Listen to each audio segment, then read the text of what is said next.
Hello, I'm James Helder. Welcome to the World Cup panel show here on Pitch. Quite fortunate enough to be joined by my esteemed guests assembled from the world of football.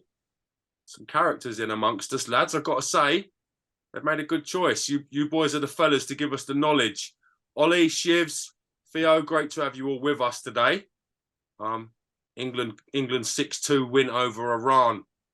Big result for the boys opening day. What are we saying about it? I'm gonna go straight to Theo on this one. What you saying about the result, mate? It was a good result, man. It was a good result, good performance. I'm more happy with the performance than the result, I'll be honest, because obviously Southgate has been the one to go back five, very defensive. Changed that, went to a back four, and it gave some more fluidity in the midfield, gave the options for the two midfield and the three in front of them, Sterling, Mount and Saka, who played brilliantly. So I'm more happy with the performance. And I still think there's defensive errors in there. I think, as much as Iran only had 22% possession of the ball, they still had chances. They still had 3 shots on target. I think they hit the crossbar. They scored a goal and they obviously got a penalty out of it as well. So I think defensively, there's still things to work on. But at the same time as well, brilliant performance. And yeah, what can I say? Saka, brilliant. Bellingham, how is he only 19 years age? Because he looks like he's been in the game for years at top level. So to him to play the way that he did today, spot on. We need more of that. But at the same time as well, tougher tests are going to come over the next couple of weeks. So we'll have to see how we actually perform against a relatively better side than Iran. Now, you mentioned Iran. We're going to come on to them. I want to talk about England's side of the performance a little bit. Ollie, do you think Gareth Southgate got it right, switching to a back four? What did you make of the tactics he's setting the way he set England up to play against Iran?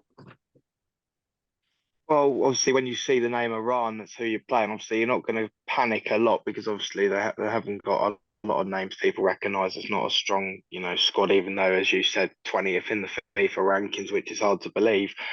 But he set it up well. He planned it well. He knew what he was doing. He put the right people in the right places. I think it was more of a confidence-boosting game than maybe such a lot of competition as part of it. I thought it was good to give the younger people a boost and what they needed before, the bigger games come ahead, such as the Wales and the USA, and then, wherever we progress to.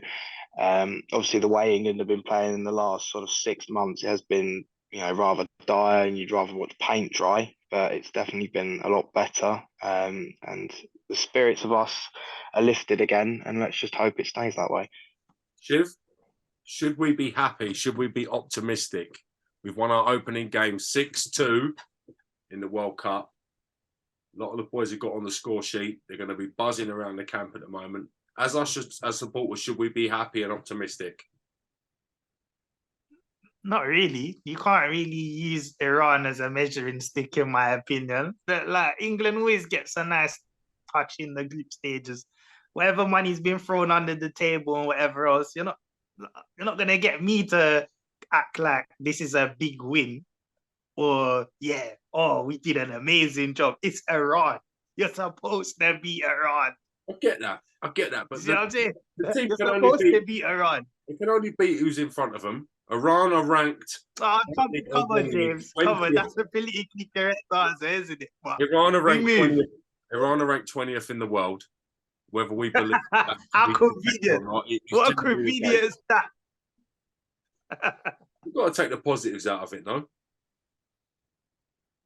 What do you think? I don't support England.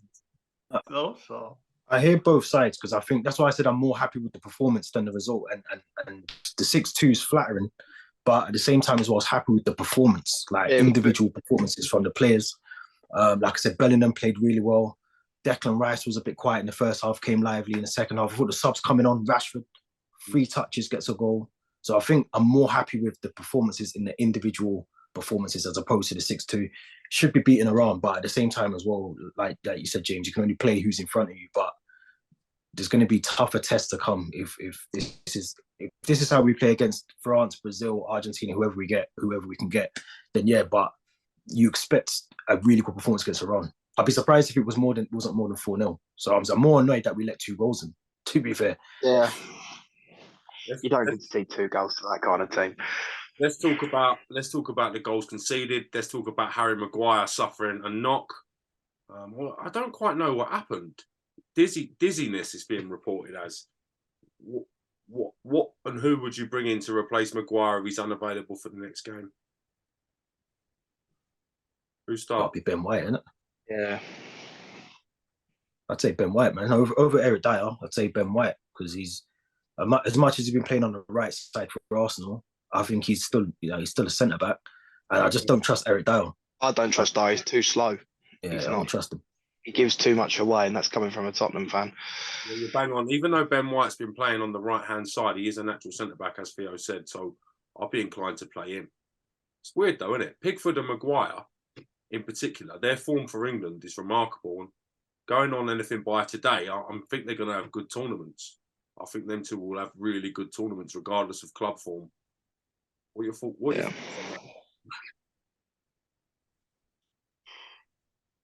I mean, a lot of our players play better for England than they do for their clubs. Like Jordan Pickford, if you saw him like in the Euros last year, you were like, how can he do things like that and then go to Everton and just let in anything that comes through? I definitely feel that I'm not a fan of this mid-season World Cup stuff because, like you said, we've had Maguire, the obviously suspected concussion or dizziness, whatever it is.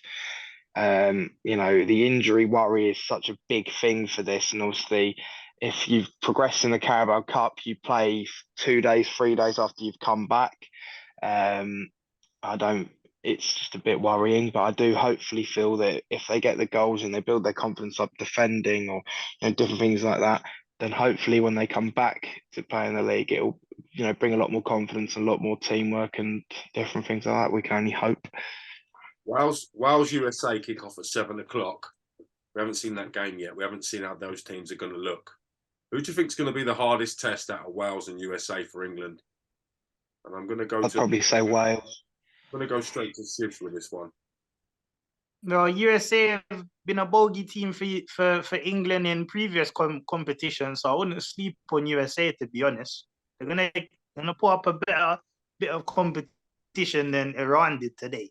Let's put it that way. See what I'm saying? But they'll definitely go, knowing England going to that game, underestimate United States, and they should win that game, but don't be surprised by a draw, is all I'm saying.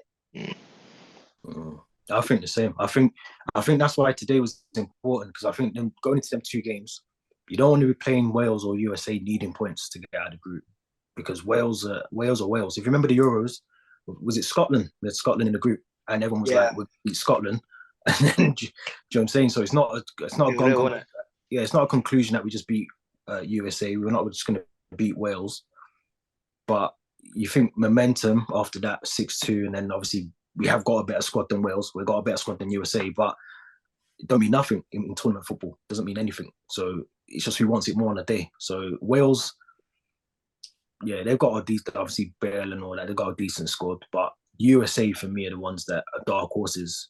And a lot of people sleep on them just because they just see it as American. They call it soccer, all that stuff. But you look at the teams and the players, a lot of them play in Europe as well. So it's not like they're playing in the United States. They're playing European football for top level clubs. So yeah, USA for me is the dark horse out of that group. It's hard to criticise Gareth Southgate's team selection today.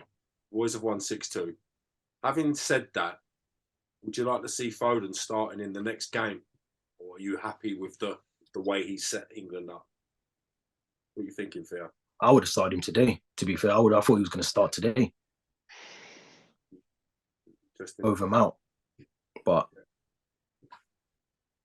Mount didn't have the best of games. He didn't do anything wrong, but he wasn't by any means the most outstanding player in the team. Do you think he'll stick with the same side if everyone's fit? I don't think you can, man. For me personally, I don't know how you can leave Foden. How can you leave Phil Foden on the Phil Foden's probably the best player to come out of English football for how long? How can you have him on the bench? Yeah, I just don't get that. But it worked today because it's Iran. But when you're playing top teams, Brazil, you can't leave Phil Foden out of that team. He's probably left Foden out of the game today to give him that little bit more rest than that is needed because of obviously the Manchester City schedule. To be honest, you want Foden in the more important games. So if you You can. got to get to them though. Imagine you don't get to them. You don't get out of the group. And Foden's home before the group stages is over. So that's my point. Like in the tournament football, you can't even think about getting to the knockouts. You just got to think about the game that's in front of you and put out your best team, in my opinion. Because if you don't get out of the group and Foden doesn't get on, then what's the point in taking them? In my opinion. I've got a question for you lot then. So if England finishes first or second, what are the options in regard to the last 16? Who are the potential opponents?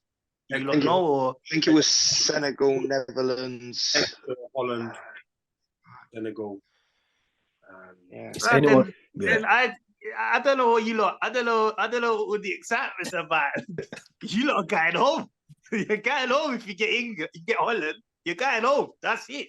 I don't know. I just watched Holland before. They weren't that good, against Senegal. They Nah, locked it they up. were I was going to say this. That's got to be the most boringest game ever. It was so boring. Holland. But the thing with the Netherlands is they're a big underdog side in a lot of games. If you look at their runs, especially in qualifying up to the World Cup, you would sort of see them as a little team to never win the World Cup. So you can't sleep on Holland. There's a reason for it, though. On Holland. Van Gaal wants to win this whole tournament. The final will probably be Brazil-Holland. Probably. Maybe. There's a reason they haven't won it. It's because they're not very good. They've been in more finals than England. Stop the foolishness, man. You know what though? I think Holland missed their boat. I think they had an opportunity. Yeah. They think back to 2012 was the last time. 2012. Yeah. Yeah. So they had opportunities. But Van Gaal's back in charge now. So it's, you know what I mean? So he really wants to win this tournament. He really, really wants this. So we will see.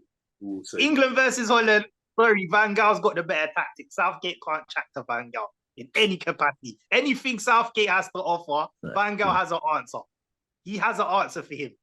You see, my worry with Southgate is when he gets to the knockout stages, I reckon he's going to go defensive and go back to a back five. 100%. Yeah. And if he does that, then it doesn't matter who you put out, who you play. Back five, you may as well go home because what's the point? He doesn't have the belly for this, man, and that's my opinion. When it comes to that actual, the serious, heavy games, he doesn't have the stomach for it. He's always looking away. It's like he can't watch the game. If you ask me that, I feel that it's time for a bit of a refresh within who manages England, and it needs to be looked at. It is clearly going to be win or lose Gareth Southgate's last World Cup with England. I don't think he'll go any further, regardless of how far the team. He's done a phenomenal job, though. I'll give him that. Yeah. He's done extremely well. He's overachieved, in my opinion. On paper, he's probably been England's most successful manager since we won the World Cup, since Sir Alf Ramsey. So when you think about it like that, maybe we should put some more respect on his name. We just won 6-2 in the opening group of the World Cup. Yeah, but you know what? You know why I don't, James? Because why have you not had Ben White on the field? You've been playing Harry Maguire. He's been having an abysmal season. Why is he even starting? And then, like you guys said, Maguire's now had concussion or whatever, and you can bet your top dollar that he's probably going to play Dyer instead of Ben White. Ben White will be the last option for this guy. He's going to put that Dyer on the field. That's what I think anyway. I wouldn't be surprised. I would not be surprised. No, he will, because you brought him on today. If you brought him on today, his intentions is to play Dyer ahead of White. Otherwise, you bring White on. So his intention is to play Dyer ahead of White. I don't get it. That's the only downfall with Southgate. When he panics, he lets you know that he's panicking. Because that to me tells me that's a panic thing. You don't know who to bring on. I personally don't think though that Dyer deserves a place in the World Cup squad, to be honest, because he hasn't done anything to achieve that space. Like, he's one of those defenders you watch play, you're biting your nails. Like, he gives away so many flimsy goals week in, week out. Like, he's not confident enough, he's like, 27, 28 now. He's had a few spells of England in the past, but you see why he was left out for such a long period of time, because he's not... Go on, finish. Go on, sorry. Because he's not, experienced enough to do it. And, he just needs more time to be able to be better. But I don't think he's worthy of the spot in the World Cup. I definitely agree with you. I think you could probably name 5 guys in the championship, 5 defenders in the championship right now that have probably a better record right now as in terms of defending than Dyer. So I definitely agree with you. Maybe that's another thing that I don't really see the England manager look beyond the Premier League. You even got the defender in the Serie A that plays at AC Milan. He didn't even get a call up. Tomori should be in the team. He didn't get a call up, but you've got Dyer in the squad. How does that make sense? You've got a Serie A champion. He had an amazing season last season. Top defender in Italy. It's been a bit shaky the last couple months, but it's still the warm-up stage, to be honest. He should definitely be in the squad. There's no reason for him to not be in that squad. It's abysmal that he's not. Yeah, I hear that. He should be there, man. You can't be the best defender in Italy, ranked the best defender in Italy, off the back of winning the league, and not even get a call up. Yeah, that to me is nuts. But Dyer's in the team, though. It's abysmal, to be honest. That's his downfall. That's his downfall, though. That's what's going to come back. If we don't win this tournament, that'll be his downfall, because he hasn't took Tomori. I would have took Tammy Abraham, another player that's doing well in Italy. I know Callum Wilson come on today, done a job. He assisted Rashford. He did well. Grealish, I think. We saw the Ivan Toney situation with the gambling. Am I surmising that Gareth Southgate knew about that, and that's the reason Ivan Toney hasn't been included in the squad? Possibly. But do you know what's mad? Kieran Trippier done the same thing and went to the Euros. And he got a 10-match ban afterwards. Michael Owen had a huge gambling problem. That never stopped him being in the squad. So you reckon that information? Okay. I don't feel like that's something that's frowned upon, to be honest. Okay. Do you think that information with Tony was leaked at that time to justify not including him in the squad? 100%. Yep. 100%. Because this World Cup is just full of controversy all around for every single country. What's going on with it, really, isn't it? It's just non-stop. He won't be the only player doing that. There's going to be all the players across top to bottom, from Prem to Conference, whatever. They're all doing it. So to tarnish one player, you could probably pick some of the players that have gone to Qatar. They're probably doing it as well. So I don't understand why you can do it to one and then let all the others go. But like I said, Kieran Trippier went. I'm pretty sure he went to the Euros, the last one, and he was under the same investigation. I don't think it was that. It wasn't 262. No, it weren't whatever they're talking about. 262 offences, to be fair. No. So it's different kind of stories we're talking about, but surely one can go, other has to go as well, because he's under investigation. He's been found guilty. I hear that. So he should be going. And if he's found guilty, then he's found guilty. But if he's not found guilty, then what then? Let's go back to Qatar. Opening ceremony for the World Cup. Big game for Qatar. Unfortunately for them, they become the first host nation to lose the opening game of the World Cup. Just goes to show you can have all the money in the world, but you can't buy talent or footballing talent. Their goalkeeper let them down, man. The ref was doing a job for them, made sure the VAR said that, like, they went along with it, even though he wasn't offside. They got it reversed, made sure that goal didn't count. So really, Ecuador beat them 3-0, to be honest. But if your goalkeeper is abysmal and your defense is abysmal, it doesn't matter what type of nonsense is going on. A good team will get the 3 points. Valencia should have had a hat trick. That's the bottom. Yeah, it should be 3 goals in. So that Ecuador fan that went viral over the internet, he had some balls to stand up and do that to all of them. I mean, he probably hasn't been seen since yesterday after that, but that game was surrounded by trouble and different things like that. I mean, even our game today, all over the news, is people just talking about armbands or what we can do, what we can't do. It's just like, it's a World Cup. We want to get pissed. We want to throw beer in the air. We want to have a laugh and different things like that. It just feels that it's a World Cup under COVID restrictions, but even worse in a sort of sense. It just doesn't feel like a World Cup either. Now, I'm glad you mentioned that Ecuadorian fan, as well as the footage with him celebrating and being told to sit down in front of his family, which was slightly harsh if he was acting like a bit of a moron. There was also footage of him with the Qatarian man having a laugh and a joke, and they were obviously a bit apologetic to each other, and it was quite a nice thing. But how much of that is staged content? How much of that is for us to see? How much of that is genuine? What are you making of the whole experience watching it from the outside in. I'm going to go straight to Theo on this one. I just see it as football. I'm going to be honest. I think all this other stuff is other stuff to me. Like, that's their country. So for me, if that's their rules, that's their laws, then that's what it is. That's what it is. All these, you know, it's annoying as well. Like, there's so many pundits. I can't remember the girl's name, the woman's name, who had the armband on today. Alex Scott.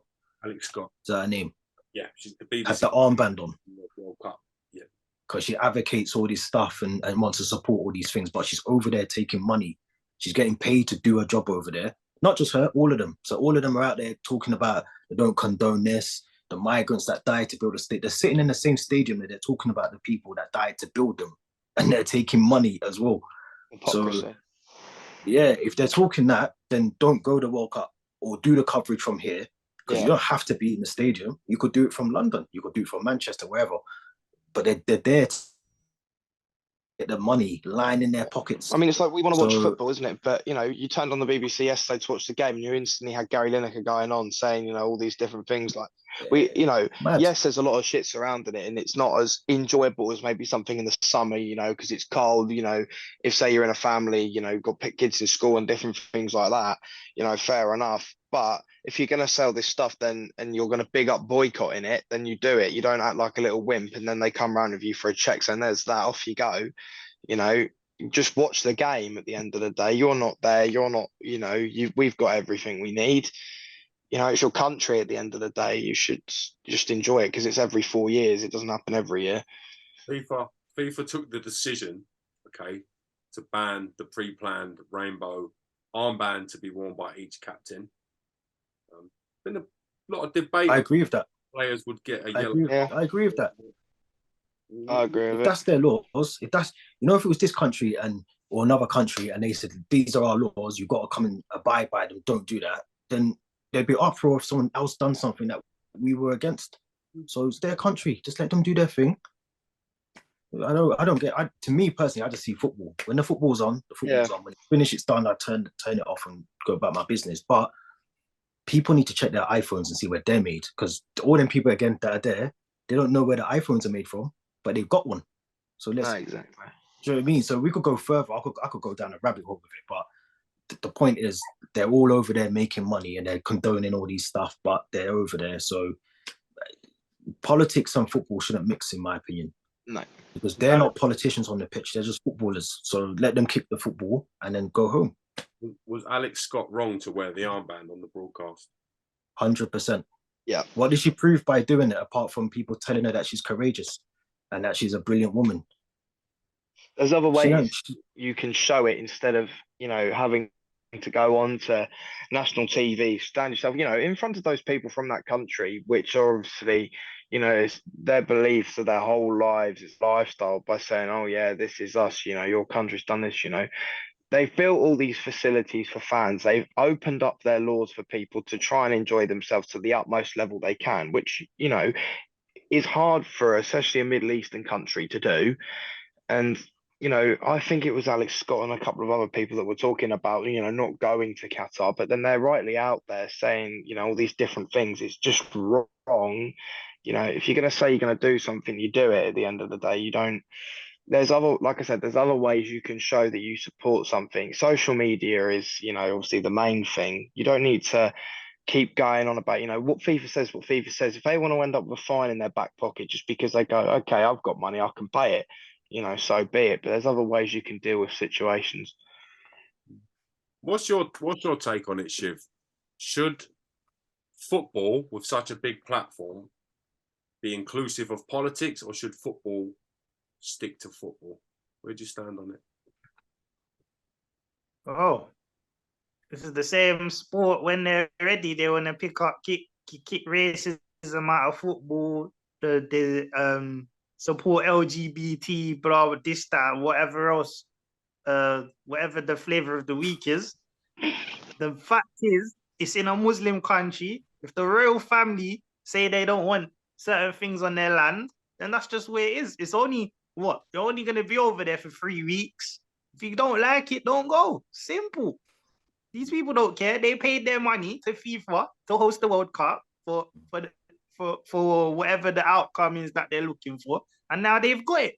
So whoever doesn't like it shouldn't be over there. Don't be surprised if you don't see her on TV tomorrow. She could get arrested, and then they tell her, yeah, you've got to leave the country or serve your time until we say you can come out. So don't be surprised if she isn't on a television screen tomorrow because she was looking clout. Why are you looking clout? You've gone over there anyway. Take your paycheck, shut up, talk about the football, and leave it as that. Because the politics should have been left at the door. She's now got herself in a world of trouble. To be honest, it's unnecessary. If you tell someone to come to your house and take your shoes off, and they want to argue with you to not take their shoes off, it's the same thing. Same thing. Yeah, I hear that take. Speaking of the royal family, some England fans bumped into the son of the Sheikh. They were out looking for some beers, got a bit lost. The son of the Sheikh ended up accommodating them, taking them out to the palace. Okay. Everyone's mocking them, telling them it's not true. My man released the footage of him stroking the tiger. Unbelievable stuff. Unbelievable stuff. You couldn't make these stories up. How pleasing is it, or what's the word I'm looking for?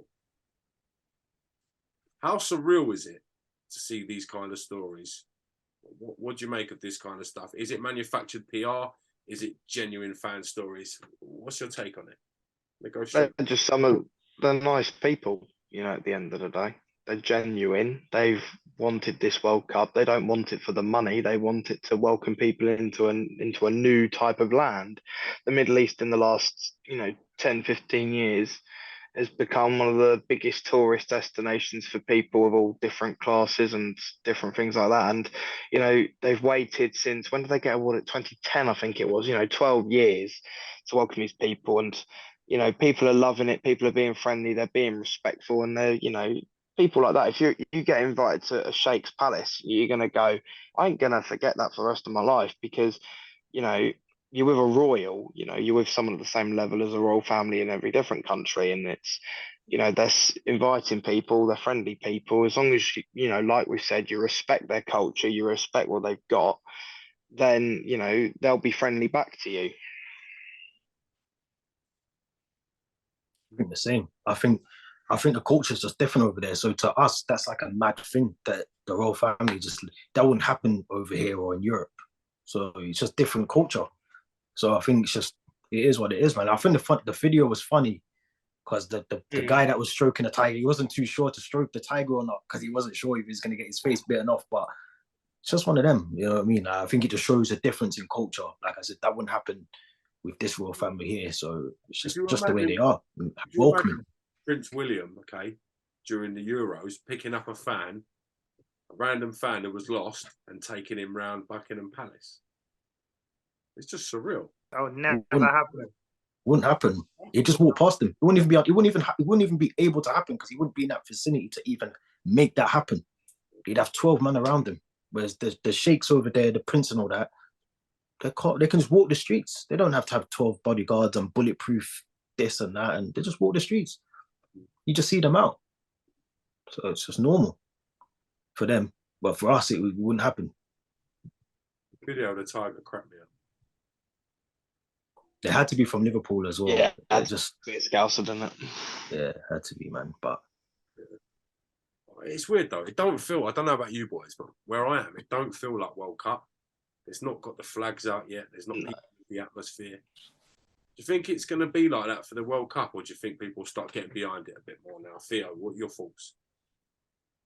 It's just different. No, I think it's going to be different. Obviously, it's in the winter. You can't have your flags out because they'll just get drenched and blown away.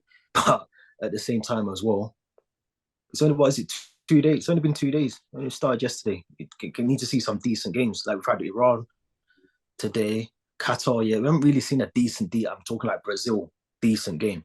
Yeah. We need a decent game to watch, and then we'll get into it. And then when the knockouts come, you might see a couple more people getting into it. But it's different because it's winter. It's dark by 4 o'clock. The games are on at 10 o'clock in the morning, some of them. So it's just different. Young people are in school as well. They're quite a big contribution to it as well, which, is missing. And obviously, none of us people can go and get pissed and do different things like that because we get shouted at. So. I hear that. All right, gentlemen. I've got to say, it's been fantastic to get you on for the World Cup show, the first one on pitch football. And hopefully we get a chance to converse as the World Cup unfolds. Before I let you go, I'm going to ask you your team, one team, no reason, no prediction, who's going to win the World Cup. So I've got it for future reference. Go on, Ollie, what are you thinking? One word. Argentina. Shiv? Brazil, but I think the final will be Brazil-Holland. It's a long word. Theo? I'm just gonna say Brazil. Simple, Brazil. Okay. I'm going to go England. It's coming home. I'm going to back it. I'm going to back it, lads. Someone had to, James, man. Someone had to. 6-2 over Iran's got me convinced. I'm having it. All right, lads. It was like 5-0 over Panama. Where did that go? Getting booted out of the blooming semis by Croatia of all people. Got to be optimistic, lads. You know what I mean? It's coming home. It's optimism. I'll talk to you boys in days to see how it unfolds. Thank you very much for your time. If you're watching this, the visuals on the YouTube channel, please download our app for all the latest shows, giveaways, and fan content. If you're watching this on the YouTube, please check out the Spotify channel for all the grown-up podcast stuff. And yeah, thank you for your time and company. Gentlemen, great pleasure to be with you. Thank you very much.